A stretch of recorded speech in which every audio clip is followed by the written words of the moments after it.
Assalamualaikum warahmatullahi wabarakatuh. Kali ini, saya mau bercerita tentang anak yatim yang sangat baik hati, terhadap ibunya, juga terhadap hewan-hewan yang berada di sekelilingnya. Kisah ini, menceritakan tentang anak yatim yang menolong segerombolan hewan, yang dirundung kecemasan, karena adanya raksasa yang jahat, yang suka memangsa hewan-hewan atau manusia yang dijumpainya. Lebih lengkapnya, simak saja ceritanya berikut ini.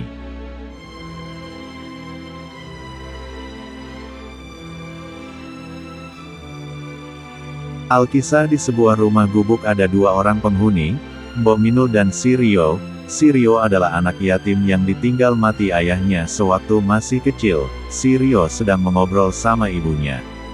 Ketika itu, si Rio mau minta izin kepada ibunya, bahwa si Rio ingin mengembara mencari pengalaman.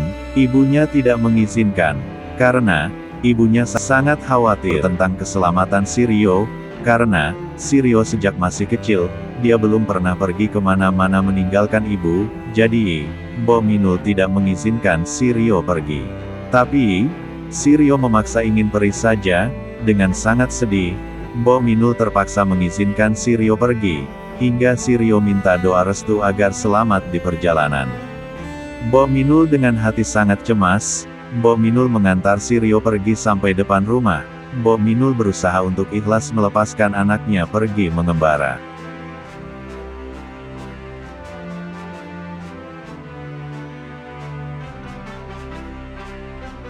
Di sisi lain, si Rio sudah jauh memasuki hutan larangan yang sangat jauh. Suasana sudah mulai menjelang maghrib. Setelah sholat maghrib, si Rio melanjutkan perjalanannya. Di tengah-tengah perjalanan, suasana sudah mulai gelap. Si Rio terus berjalan menelusuri hutan dan sungai. Dengan hati tenang, si Rio terus berjalan dengan membaca sholawat yang tak putus-putus. Ketika sedang asyik berjalan, tiba-tiba, ada seekor kucing dan kelinci. Kucing dan kelinci pun bisa bicara. Kucing dan kelinci pun memperkenalkan dirinya. Si Rio pun mulai senang bisa berteman dengan binatang yang bisa bicara. Kelinci dan kucing pun memberitahukan kepada si Rio, bahwa di hutan ini harus hati-hati, karena sangat bahaya. Setelah itu, si Rio melanjutkan perjalanannya. Setelah itu, kucing dan kelinci pergi meninggalkan tempat itu, dan segera menemui teman-temannya yang tidak jauh dari tempat itu. Si kelinci membicarakan kepada temannya, bahwa, tadi baru bertemu dengan seorang anak kecil yang sangat baik dan ganteng. Akhirnya, kelinci minta persetujuan kawan-kawannya, bagaimana kalau anak kecil itu untuk teman kita. Tujuannya adalah, untuk membantu menangkap raksasa yang ada di hurat ini. Mereka semua sangat setuju.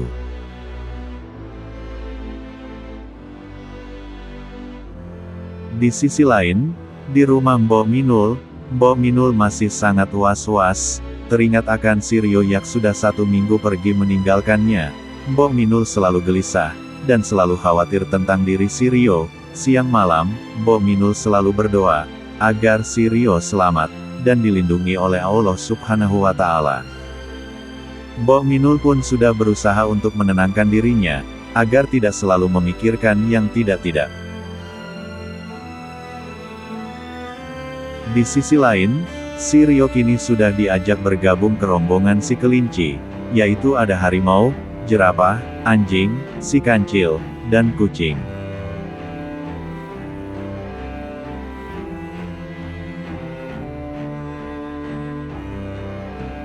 Besoknya, si Rio diajak oleh kelinci dan harimau mencari persembunyian raksasa itu, tapi di jalan bertemu dengan si ular yang mau gigit si Rio. Rio dengan cepat melepaskan anak panah ke sisi ular itu. Untung saja ada si kelinci melerai hal seperti itu. Si kelinci pun menceritakan tentang Rio kepada si ular, hingga ular pun kini menjadi teman dan bergabung dengannya. Ketika malam tiba, si Rio beserta teman-temannya sedang mengadakan pertemuan, dan membahas tentang raksasa jahat itu. Semuanya mengatur strategi, agar si raksasa jahat itu terpancing dan keluar dari persembunyiannya.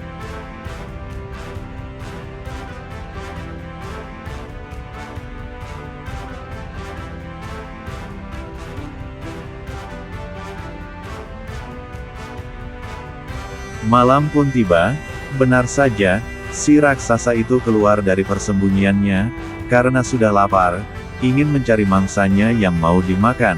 Hewan-hewan sudah banyak yang menjadi korban mangsanya, kini saatnya Rio beserta teman-teman hewannya untuk mencari dan membunuh si raksasa jahat yang membuat para hewan di hutan gelisah dan tidak tenang.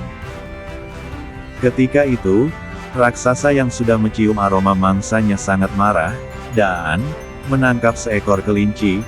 Untung saja, si Rio beserta harimau, cepat-cepat menolong kelinci itu yang sudah ada di genggaman raksasa. Si Rio melepaskan anak panahnya, hingga si raksasa terkena anak panah itu, lalu raksasa itu kesakitan dan tidak berdaya lagi. Hingga raksasa yang dimasukkan ke dalam kerangkeng besi yang sangat besar. Raksasa itu meronta-ronta minta tolong, dan raksasa itu berjanji tidak akan memangsa hewan dan manusia lagi, hingga raksasa itu tunduk kepada si Rio dan teman-temannya. Setelah perjuangan sudah berakhir, si Rio permisi mau pulang ke rumahnya. Hewan-hewan itu merasa sedih campur bahagia. Sedihnya ditinggal si Rio pergi pulang, bahagianya, si raksasa yang jahat itu, kini sudah berteman dan tunduk kepada hewan-hewan. Kini, Rio sudah pulang meninggalkan teman-temannya itu, dan si Rio sudah sampai di rumahnya. Si Rio cepat-cepat masuk ke dalam rumah, dan ingin cepat-cepat bertemu sama ibunya.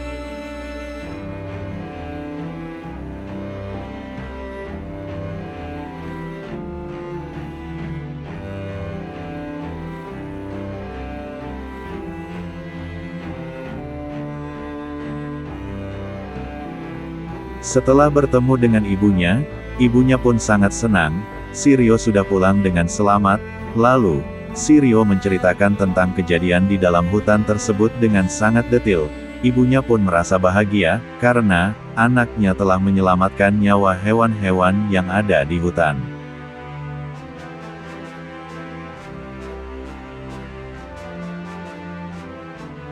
Nah, mungkin itu ceritanya. Kini kita ambil hikmahnya, teruslah menuai kebaikan kepada siapapun, entah itu hewan ataupun sesama manusia, seperti di cerita tadi ya guys. Mungkin itu saja yang kali ini saya ceritakan. Lain kali kita sambung kembali. Jangan lupa subscribe, like dan komen, dan tekan tombol notifikasinya, agar update dari video saya bisa diikutinya kembali. Sekian, Assalamualaikum warahmatullahi wabarakatuh.